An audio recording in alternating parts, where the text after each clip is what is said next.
Welcome back to the Okaloosa Today show, and we are privileged today. We have Commissioner Trey Goodwin from District 4. Welcome, Trey. Well, thank you so much, Kathy. It's a pleasure to be here.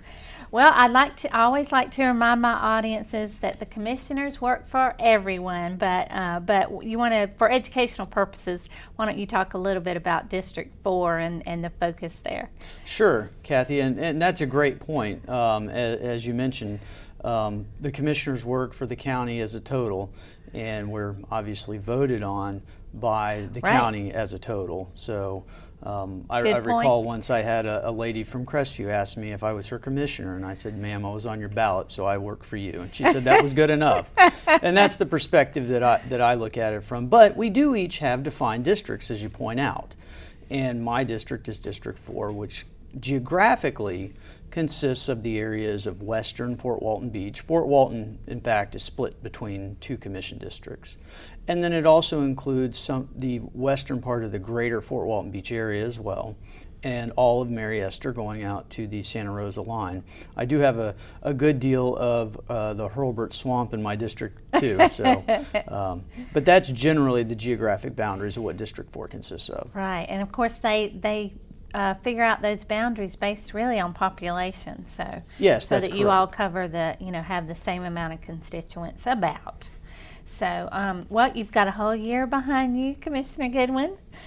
So we're gonna put you to task today. We're gonna talk about let you update everybody on the county and the county commission, and some of the areas we're gonna focus on is bulk waste and stormwater, and of course the upcoming budget cycle. Hopefully we can have time to touch on that a little bit. But we'll start with the bulk waste initiative. How did that come about? Well, that's a great topic, Kathy, one that affects quite a few people in the county. And it's really even more than just bulk waste. It's really all about the residential garbage services in Okaloosa County. We've had a contractor for the last 20 years that services the franchised areas of unincorporated Okaloosa County for residential garbage service. And of course that's Waste Management. Waste Management has been a great partner through the years, and I believe has generally provided good service and quality service to the folks of Okaloosa County to keep our streets and neighborhoods clean. However, as we've grown and become more densely populated in certain areas, the needs and levels of service have needed to be adjusted over the years in that 20-year time span, and we're really at one of those adjustment periods again now. Okay. And we're at a point in time where we have a contract renewal that's up. And currently we're under a 6-month extension with Waste Management. We were able to negotiate with them to get an extension. But some of the primary things that, as you point out, that need to be adjusted are the bulk waste and also the yard waste. And then there's questions of recyclables and levels of service for your typical household garbage service as well. There is a lot to it. Absolutely. Several moving parts in there. Yeah. And it doesn't affect everybody. It doesn't affect folks in the cities. They either have their own contracts through Waste Management or some other provider, or the city of Fort Walton, for instance, has their own sanitation department. This really only affects certain areas of what are called the franchised areas of Okaloosa County. And it's probably the bulk of my district would fall in the garbage franchise area. I know that doesn't sound very appealing, but that's what it is. In other words, the county has years ago, by ordinance, set out that for residential services in certain areas, that would go through one vendor, and the county would be basically the point of contact for that, to ensure that, and as we grew and became more dense, that we kept sanitation under control. And that's generally worked fairly well. But we had developed an issue where bulk waste had particularly become a problem. And the current contract we had at the time with Waste Management made it a little more difficult for customer interaction with the provider to figure out what is permissible and how do we set this up. And so what we're working towards now is a different format of a system where it's not as customer interface based. In other words, customers may not necessarily have to pick up the phone and schedule a time. Okay. In other words, we're trying to work with Waste Management to come up with fixed schedules based on routes, and it's just a different approach, but what it does is it results in, it's human nature. If someone has to pick up the phone to call, that's one more step for them to go through, one more step that could get missed. And so if we go to this other format, there's more likely, there's a higher probability that all bulk waste is going to get picked up. It's not going to be left on the streets for longer periods for weeks of time. or months in some cases because of a breakdown in communication. It's not necessarily any one person's fault. It's just that we had a system that doesn't really fit our community as well anymore, and so we're striving to try to get a system that will fit the community much better and provide a higher level of service, and still at a reasonable cost for the service that the citizens are getting. And that touches not only on the bulk waste, but also on the yard waste services.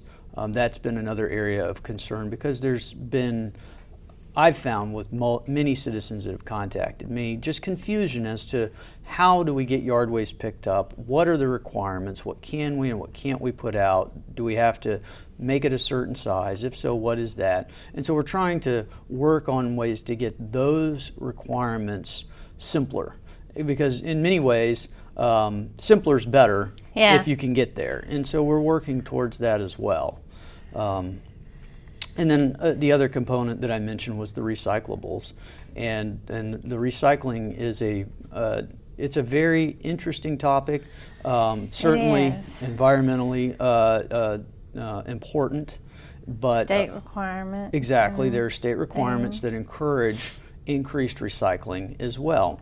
One of the problems that we as a county face is that recycling markets are driven by the commodities markets. So when, for instance, oil prices are very high, recycling is actually lucrative, and it's easier for the county to find facilities that want our recyclable materials. When oil prices are low, like now, it's actually very difficult to get facilities to take our recyclables, to the extent that it can even end up costing more to transport it than you will get paid for the recycled material. So it becomes a very difficult balancing act of what to do with the recyclables, and then also on the other side, how to engage the citizens that want to participate. And so those are things that are still being worked out and hashed out, and those answers haven't been resolved yet, but hopefully we'll have plenty of citizen input as to what kind of recycling programs that our citizens that participate in our franchise, in the residential franchise areas, would like to have to participate in. Lots of challenges. So where it is right now is they're improving that schedule now, and then eventually in another 6 months that whole contract will go out to RFP. Is that correct? Well, request for proposal. Where it stands now is we are under a 6-month extension that has, at least for the 6 months, fix the bulk waste problem. Has a daily schedule for different areas, which I think we've got some maps that we can provide. Absolutely. I think those are, if they're not available, we can make them available through the county's website so that they're easy to access. But as you point out, at the end of the 6 months, then the question is what will happen. And that decision hasn't been made yet as to whether or not it will be a negotiation or a rebid. But in any event, no matter what, at the end of 6 months, some change is going to occur. And that's when some of these other major changes will probably be negotiated and implemented to tweak the recycling, the yard waste, and other things like that. Oh, okay. So and it's got to be a vendor. You're right. It's got to be a vendor that can do all of those things. So we are somewhat limited in that area. Is there an additional cost right now? No additional cost for the bulk waste, or do you know? There's been no additional pass-on costs. Okay, good. Right now. I didn't think so. So I just want to make sure. And as I pointed out, Waste Management's been a good community partner. They're continuing to be good community partners in this. And so we were able to negotiate. I don't know if you would call it increased services or modified services without having to have a pass-through cost to the consumer, and that was important. Very good. Well, good job on that then to the commissioners and the public works that worked on that very hard, I know. You want to talk a little bit about stormwater and what you've done this year for stormwater.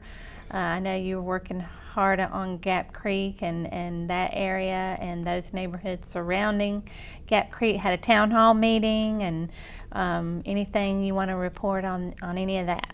Sure. Well, as I mentioned at the beginning of the program, a large part of my district includes the Hurlburt Swamps. And so stormwater is naturally one of those issues that the District 4 Commissioner has got to deal with. And so there is a fair share of stormwater and infrastructure problems in District 4. It's not limited to District 4, though. I've seen similar problems in the north end of the county and elsewhere going towards the east parts of the county as well. So we do have issues in Okaloosa because primarily we are an area that does get heavy rainfall. We have high water tables relative to other parts of the country. We're a coastal community, and we have sea level. Yes, yes, and we have aging out infrastructure. Right. Many of the communities that I've visited, I've had residents show me, areas in behind their backyards where underground utilities, stormwater utilities have failed and collapsed. But the reality of it is these are pipes and things that were put in the late 50s or 60s, and they've outlived their useful life.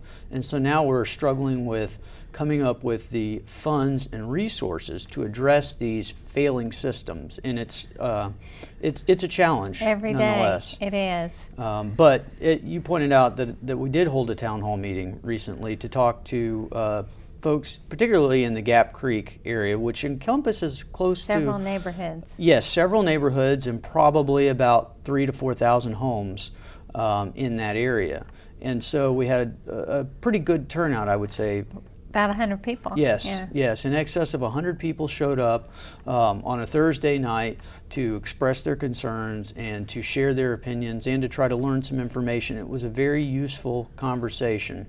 I was very surprised at the number of people in those areas that are having continuous and ongoing flooding problems, not just inconveniences. So that area does have a problem, but again, it's not isolated to there. And with the citizens, we were able to explore several options, one of which that seems to be the primary way that the county has been able to fund stormwater fixes is through leveraging grant opportunities.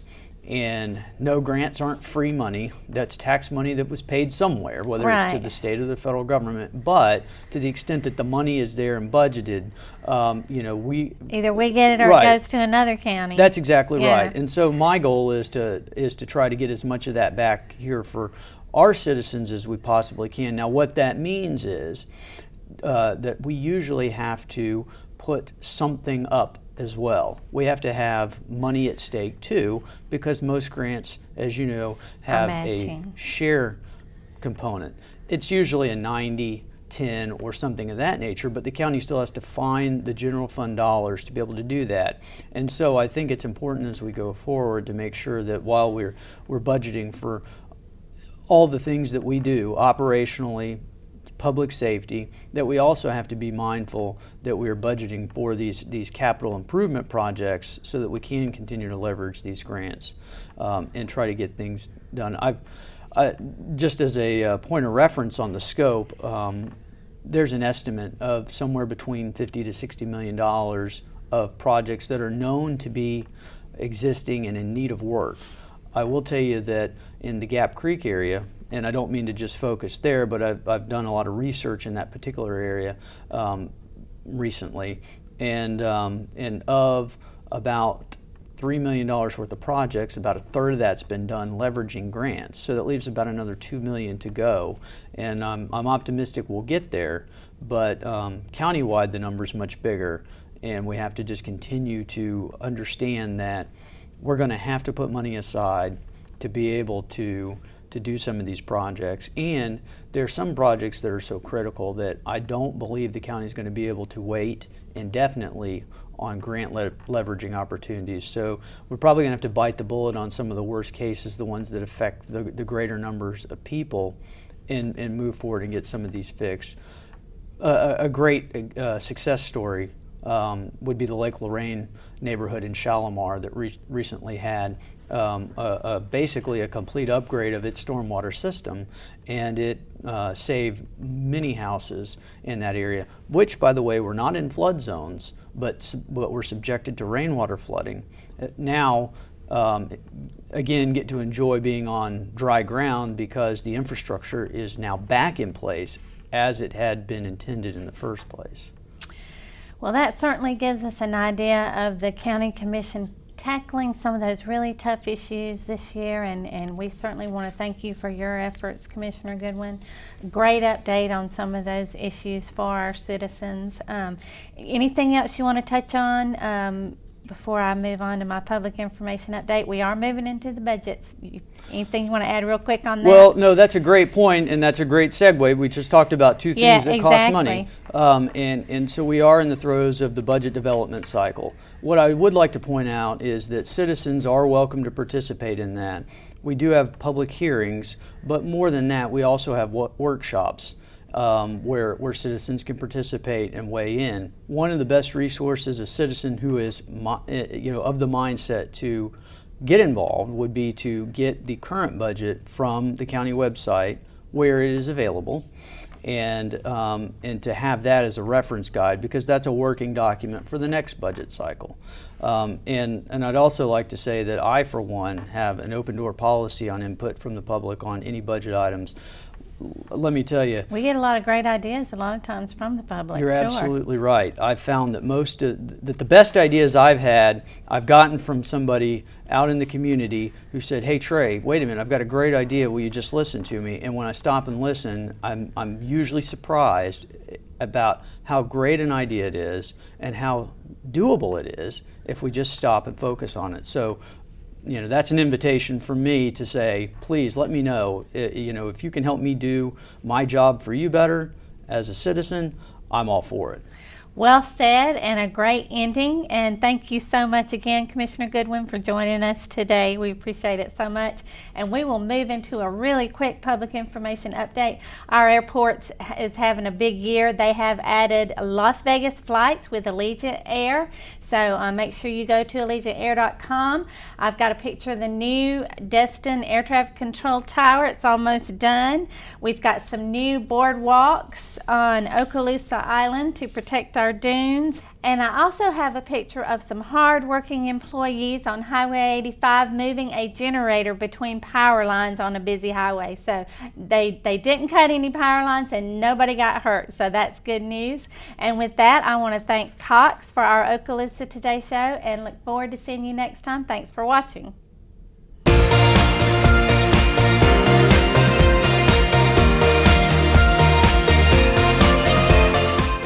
Thanks for watching Okaloosa Today.